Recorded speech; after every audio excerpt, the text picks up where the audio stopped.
नमस्कार मित्रों, मैं doctor Prashant Kumar, assistant professor department of business administration, government Lohia college Churu की ओर से आप सभी का स्वागत करता हूं। आज के इस वीडियो में हम मानव शक्ति नियोजन, जैसा कि आप इसका शीर्षक देख सकते हैं, इसका टाइटल है मैन पावर प्लानिंग। तो हम इस वीडियो में मैन पावर प्लानिंग की चर्चा करने जा रहे हैं। ये जो शब्द है मानव शक्ति नियोजन, इसमें प्रबंध की एक महत्वपूर्ण क्रिया या एक महत्वपूर्ण कार्य जिसे हम नियोजन कहते हैं, उसको मानव शक्ति के साथ संयोजित किया गया है। मानव शक्ति का तात्पर्य ऐसी शक्ति से है जो कि चाहे हमारा परिवार हो, चाहे हमारा कोई व्यापार हो, कोई व्यावसायिक संगठन हो, कोई संस्था हो, जिसमें कि हम रहते हैं या काम करते हैं, वहाँ जो लोग मौजूद हैं, चाहे वो श्रमिक हों, लेबर हो, कर्मचारी हों, तो वो सब क्या हैं? वो सब हमारे लिए मैन पावर होते हैं या मानव शक्ति होती है। इसी को ही हम ह्यूमन रिसोर्स भी कहते हैं, यानी कि मानवीय संसाधन भी हम इन्हीं को कहते हैं। तो मानवीय संसाधनों का हमें नियोजन करना है, या जो मानव शक्ति हमारे पास है हमें उसका नियोजन करना है। तो किसी भी परिवार के लिए, किसी भी संगठन के लिए जो सबसे महत्वपूर्ण संपत्ति होती है, किसी भी उद्योग के लिए, किसी भी व्यापार व्यवसाय के लिए, उसको हम मानव शक्ति या जनशक्ति कहते हैं। तो इसका भी हमें नियोजन करना होता है, क्योंकि जो मानव शक्ति हमारे पास उपलब्ध है, अथवा हमें जब कभी मानव शक्ति की आवश्यकता होगी तो उसका हम कैसे निर्धारण करेंगे, कैसे उसकी आवश्यकताओं का अनुमान लगाएंगे, कैसे उसका उपयोग सुनिश्चित करेंगे, इसके लिए हमें मानव शक्ति का नियोजन करना होता है। वास्तव में मानव शक्ति नियोजन या मैन पावर प्लानिंग का जो रिलेशन है वो ह्यूमन रिसोर्सेज अर्थात मानव संसाधनों का डेवलपमेंट करने से होता है। जो भी मानव संसाधन या मानव शक्ति या मैन पावर हमारे पास उपलब्ध है, यानी जैसे हम हमारे परिवार में जितने भी सदस्य हैं, या हमारे कारखाने में या हमारी फैक्ट्री में या कंपनी में जितने भी लोग काम करते हैं, तो वो सब हमारे लिए ह्यूमन रिसोर्स हैं, यानी कि मैन पावर हैं। तो उन सभी ह्यूमन रिसोर्सेज का हमें डेवलपमेंट करना है, उनका प्रोफेशनल डेवलपमेंट करना है, उनका साइकोलॉजिकल डेवलपमेंट करना है, उनका स्किल डेवलपमेंट करना है। तो उससे एक फ़ायदा सबसे बड़ा ये होगा कि उनकी जो एबिलिटीज़ होंगी वो बढ़ेंगी और वो हमारे लिए फिर उपयोगी अथवा सार्थक सिद्ध होंगी।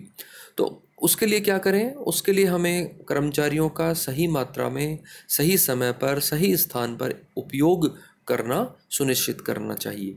इसके लिए हम क्या कर सकते हैं? मानव संसाधन नियोजन को समझ करके हम इस प्रक्रिया को आगे बढ़ा सकते हैं। तो सबसे पहले हम इसके अर्थ की बात करेंगे। तो आइए अब हम इसके अर्थ की चर्चा करते हैं। मानव संसाधन नियोजन का अर्थ या मानव संसाधन नियोजन का अभिप्राय क्या है, इसको हम समझेंगे। मानव संसाधन नियोजन का अभिप्राय या इसका अर्थ किसी भी संगठन के संदर्भ में या किसी भी उपक्रम के संदर्भ में उसके द्वारा कर्मचारियों की जो मांग और पूर्ति है, जैसे मान लीजिए आपका कारखाना है या फैक्ट्री है, आपकी कोई कंपनी है, व्यापार व्यवसायिक संगठन है, तो आपकी कर्मचारियों की मांग कितनी, आपको कितने कर्मचारी चाहिए काम करने के लिए और कितने आपके पास मौजूद हैं या अवेलेबल हैं, उनके बीच में आपको एक बैलेंस स्थापित करना है। अर्थात आपके पास ज़रूरत से ज़्यादा कर्मचारी भी नहीं होने चाहिए। ऐसा नहीं है कि मान लीजिए आपको 50 कर्मचारियों की आवश्यकता है और आपके पास 100 आदमी हैं, जबकि आपको 50 कर्मचारियों से ही आपका काम चल सकता है। तो वो भी आपके लिए अनुकूल परिस्थिति नहीं होगी, क्योंकि उनको भी आपको वेतन अथवा मजदूरी बिना किसी काम के ही चुकाना पड़ सकता है। ऐसे ही मान लीजिए आपको आवश्यकता 200 कर्मचारियों की है, लेकिन आपके पास 60 ही कर्मचारी मौजूद हैं, तो वो स्थिति भी आपके लिए अनुकूल नहीं है, क्योंकि ऐसी स्थिति में जो काम है, किया जाने वाला जो कार्य है, उसको करने के लिए आपके पास जितने लोग होने चाहिए उतने लोग मौजूद ही नहीं हैं। तो ऐसी स्थिति में आप अपने लक्ष्य अथवा उद्देश्यों को भी प्राप्त करने में सफल नहीं हो पाएंगे। तो ये बात हमें विशेष तौर पर ध्यान रखनी है।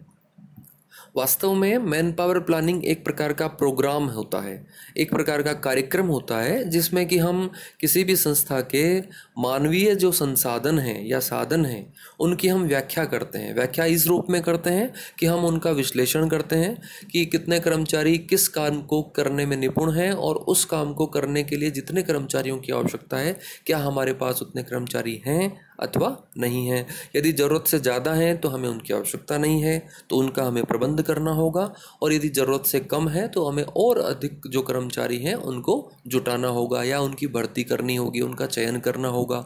हमें लगता है कि कर्मचारियों के पास उतनी योग्यता अथवा उतना कौशल नहीं है किसी काम को करने के लिए, किसी विशिष्ट उद्देश्य को प्राप्त करने के लिए, तो ऐसी स्थिति में हम उन्हें प्रशिक्षित करेंगे, हम उन्हें ट्रेनिंग देंगे, हम उन्हें काम करना सिखाएंगे।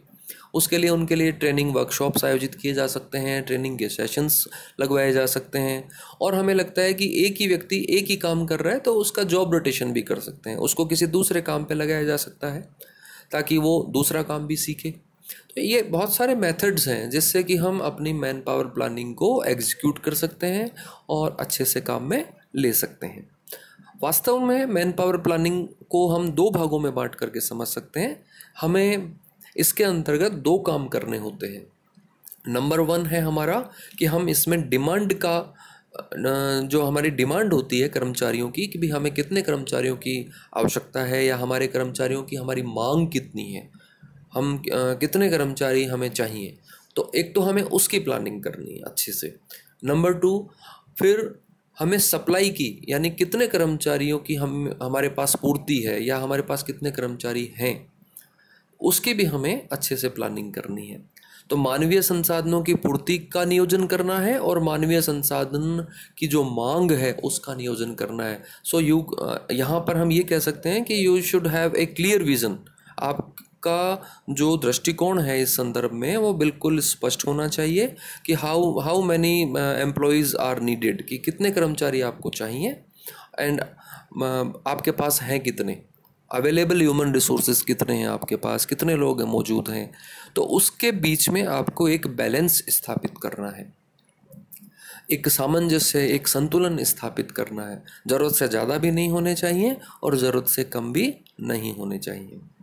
ऐसी स्थिति में हम क्या क्या काम कर सकते हैं जो कि मैन पावर प्लानिंग से संबंधित है, तो उसको मैं आपको समझाने का प्रयास करता हूँ।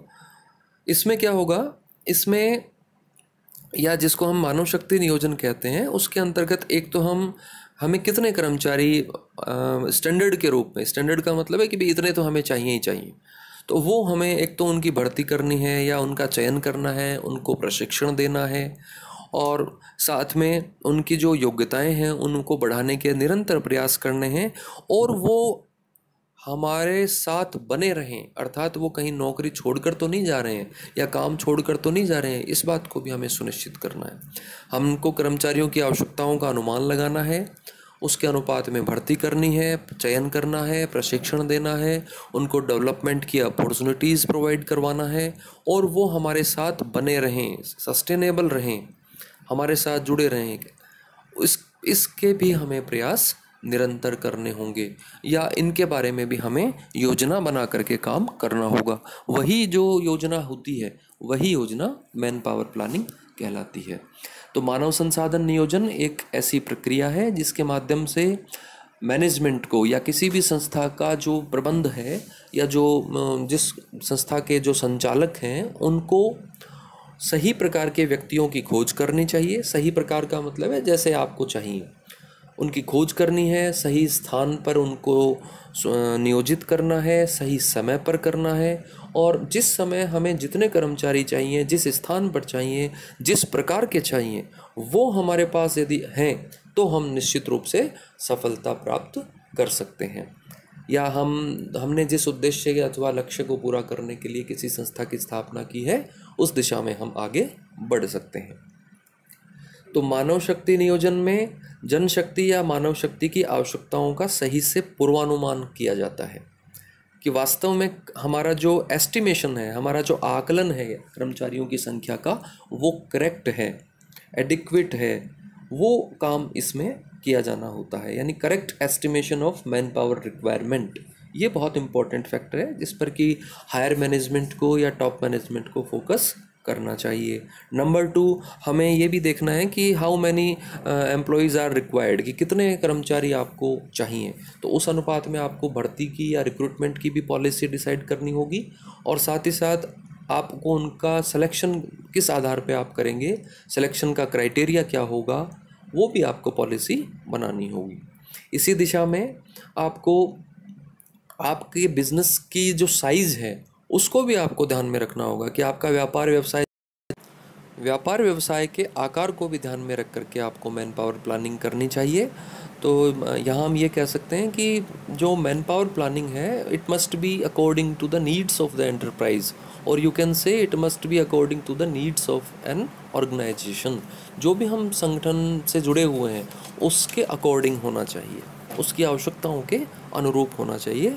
और इसके अतिरिक्त जो कर्मचारी हैं हमारे साथ काम कर रहे हैं उनको हमें डेवलपमेंट की अपॉर्चुनिटीज़ भी प्रोवाइड करवानी है। वी मस्ट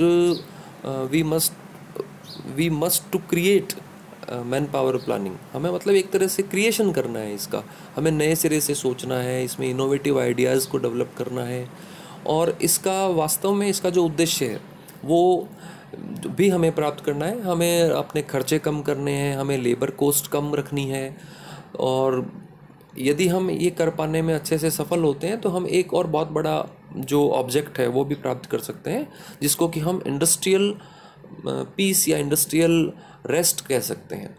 तो इंडस्ट्रियल पीस या इंडस्ट्रियल रेस्ट भी बहुत इंपॉर्टेंट फैक्टर है। हम जिस व्यापार व्यवसाय से जुड़े हुए हैं, हम जिस बिज़नेस ऑर्गेनाइजेशन को चलाते हैं, कंपनी या कारखाने को चलाते हैं, यदि वहाँ पर मान लीजिए आए दिन हड़ताल, तोड़फोड़, घेराबंदी, मारपीट या उपद्रव जैसी स्थिति उत्पन्न होती है, मालिकों और कर्मचारियों के बीच में संबंध खराब होते रहते हैं, तो वो औद्योगिक अशांति कहलाती है। औद्योगिक अशांति जिस प्रकार से किसी परिवार में अशांति है तो वो उसके लिए अच्छी नहीं होती है, वैसे ही किसी इंडस्ट्री या किसी ऑर्गेनाइजेशन में भी यदि इंडस्ट्रियल पीस नहीं है तो वो उसके लिए अच्छा संकेत नहीं माना जाता है। तो इस बात को भी हमें यहाँ पर ध्यान में रख करके काम करना होता है। और इसके अतिरिक्त हमारे पास जो मैन पावर अवेलेबल है, जितने लोग हमारे पास हैं, वो क्या हमारी आवश्यकता के अनुरूप पर्याप्त हैं, एक बात हमें ये भी देखनी है। और यदि आवश्यकता से ज़्यादा है तो वो हमारे लिए एक प्रकार का बर्डन है, तो उसको भी हमें रिड्यूस करने की प्लानिंग करनी होगी। या फिर हमें कोई एक ऐसा आइडिया या कोई एक ऐसा काम नया करना होगा जहाँ पर कि उन लोगों को हम एडजस्ट कर सकें। बेसिकली मैन पावर प्लानिंग एक प्रकार का मॉडल है, एक प्रकार की प्रोसेस है। इसमें हम 3 महत्वपूर्ण काम करते हैं।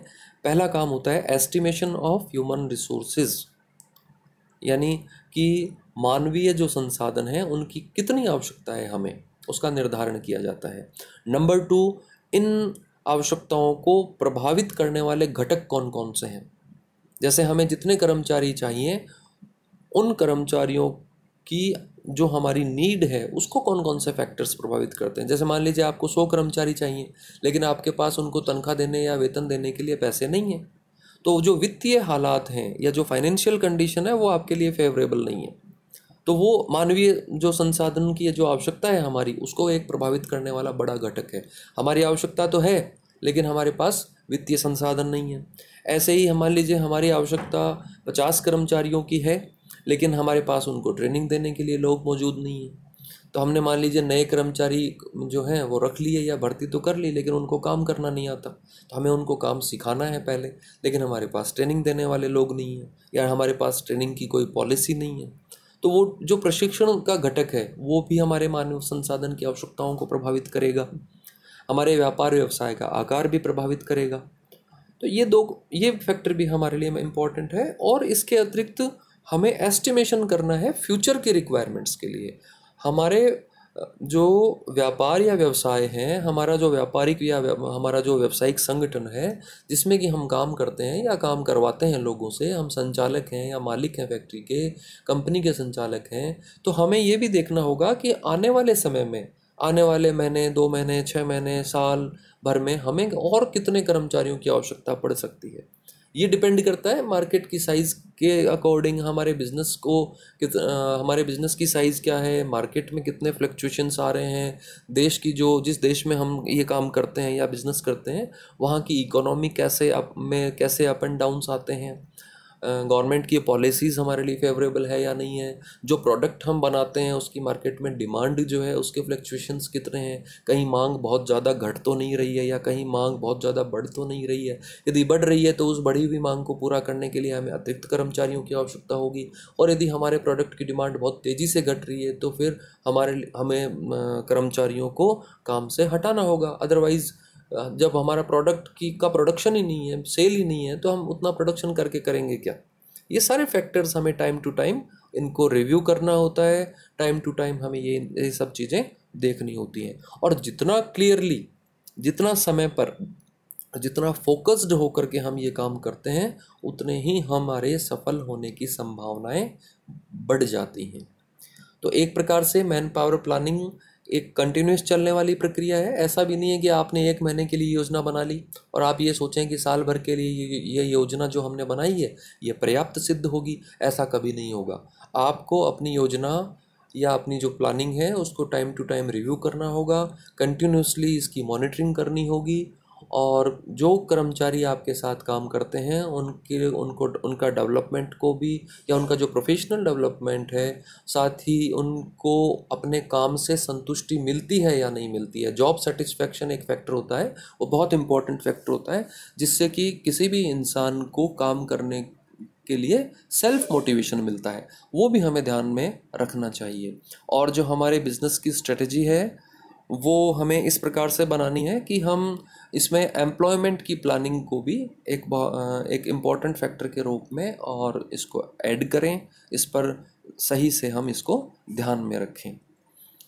तो कहने का तात्पर्य यही है कि जो मानव शक्ति है हमारे पास, उसकी हमें मांग और उसकी पूर्ति में सामंजस्य स्थापित करना है और सही से उसका उपयोग सुनिश्चित करना है, उसको डेवलपमेंट या उसके विकास के अवसर उपलब्ध करवाने हैं, और वो लोग हमारे साथ बने रहें, हमारा साथ छोड़ करके जाएं नहीं, नौकरी छोड़ करके नहीं जाएं। इसको भी ध्यान में रखते हुए हमें अपनी व्यूह रचना या स्ट्रेटेजी बनाए रखनी है। ये एक ऐसा कार्यक्रम है जो कि किसी भी संस्था के लिए बहुत महत्वपूर्ण है, और प्रत्येक संस्था के प्रबंधक को या संचालक को इस कार्य को बहुत ही सूझबूझ के साथ संपन्न करना चाहिए। तो आज के इस वीडियो में इतना ही। नेक्स्ट वीडियो में हम मैन पावर प्लानिंग के ही किसी दूसरे रिलेटेड टॉपिक को लेकर के डिस्कशन करेंगे। Thank you very much.